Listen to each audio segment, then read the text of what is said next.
അല്ലെങ്കിൽ ഇവിടുത്തെ ലൊക്കേഷൻ എന്ന് പറയണേ? ഇത് നമ്മൾ ആലത്തൂർ ഫ്രൂട്ട് പ്ലാന്റ് നഴ്സറി പറഞ്ഞു കഴിഞ്ഞാൽ ലൊക്കേഷൻ ഗൂഗിളിൽ കിട്ടും. അത് ലൊക്കേഷൻ ഇട്ടിട്ടുണ്ട്, മുമ്പ് ഇട്ട് വെച്ചതാണ്. അപ്പോൾ അത് കിട്ടും. അപ്പോൾ അതിപ്പോൾ പാലക്കാട് ഡിസ്ട്രിക്ട് ആലത്തൂർ ആറാപ്പുഴ. ഒരു വീട്ടിൽ വെക്കാൻ പറ്റുന്ന എല്ലാ വെറൈറ്റീസുകളും ഇവിടെ ഉണ്ട്. മാംഗോസ്റ്റിനൊക്കെ നമുക്കിതിപ്പോൾ മാംഗോസ്റ്റിനൊക്കെ 12 വർഷം, അതായത് ഒരു 9 വർഷം മുതൽ 12 വർഷം വരെയുള്ള മാംഗോസ്റ്റിനുള്ളത്. പിന്നെ അത് വിട്ട് കഴിഞ്ഞ് പിന്നെ ഒരു 6 വർഷത്തിൻ്റെ ഉള്ളൂ, അതിൽ താഴെയുള്ളതൊന്നുമില്ല. ഒക്കെ വലിയ പ്ലാന്റുകൾ.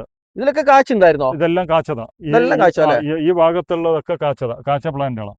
മാംഗോസ്റ്റ് നമ്മുടെ ഒരുപാടുണ്ടല്ലോ ഇവിടെ. ഇത് മാത്രമല്ല, ഇപ്പുറത്തും കാണും, ഈ സൈഡിലും കാണും. ഈ സൈഡിൽ ഇതെല്ലാം മാംഗോസ്റ്റിന്റെ ചെടികളാണ്. ഓക്കെ, അപ്പൊ നമുക്ക് മാംഗോസ്റ്റ് ഒക്കെ കാഴ്ച നിൽക്കുന്ന പ്ലാന്റുകൾ വേണമെന്നുണ്ടെങ്കിൽ കൊണ്ടുപോകാം. ആ ഏരിയ ഒക്കെ തന്നെയാണ് മാംഗോസ്റ്റിന്റെ പ്ലാന്റുകളൊക്കെ തന്നെ. അല്ലെങ്കിൽ ഇതിപ്പോ നമുക്ക് ഇനി കൊണ്ടുവച്ചിട്ടുണ്ടെങ്കിൽ അടുത്ത പ്രാവശ്യം തന്നെ കാര്യമില്ലേ? ഈ പ്രാവശ്യം തന്നെ വരും. ഈ പ്രാവശ്യം തന്നെ അടുത്ത മാസം മുതൽ പൂക്കാൻ തുടങ്ങും. മാംഗോസ്റ്റിനൊക്കെ അടുത്ത മാസം മുതൽ പൂക്കേണ്ടത്. ഇതൊക്കെ അടുത്ത മാസം മുതൽ പൂക്കേണ്ടതാ. ഇതൊക്കെ കഴിഞ്ഞ കൊല്ലം കാച്ചതാ. പിന്നെ മണ്ണിക്ക് വയ്ക്കുമ്പോൾ ഇതിപ്പോൾ ബാഗിൽ തന്നെയാണെങ്കിൽ ഈ പ്രാവശ്യം പൂക്കും. മണ്ണിക്ക് വയ്ക്കുമ്പോൾ ഒരു വർഷം കൂടി പോകും. എന്താ കാരണം, ഇത് മണ്ണിക്ക് വയ്ക്കുമ്പോൾ ഒരു 6 മാസം വേര് ഓടാനുള്ള സംവിധാനം കാണിക്കുള്ളൂ. അപ്പോഴേക്ക് പൂക്കേണ്ട സീസണും കഴിഞ്ഞു. അപ്പോൾ അടുത്ത പ്രാവശ്യം ഉറപ്പ്. ഇത്രയും തൊട്ട് നമുക്ക് സ്റ്റാർട്ട് ചെയ്യുന്നത്? ഇത് നമ്മൾക്ക് എൻ്റെ ചെറുതില്ല, ഒരു 6 വർഷം മുതലുള്ള 2500 മുതൽ 12000 വരെ. അതായത് 6 വർഷം പ്രായമുള്ള 2500. അത് വിട്ട് കഴിഞ്ഞ് 12 വർഷമൊക്കെ പ്രായമുള്ള 12000 രൂപ വരും.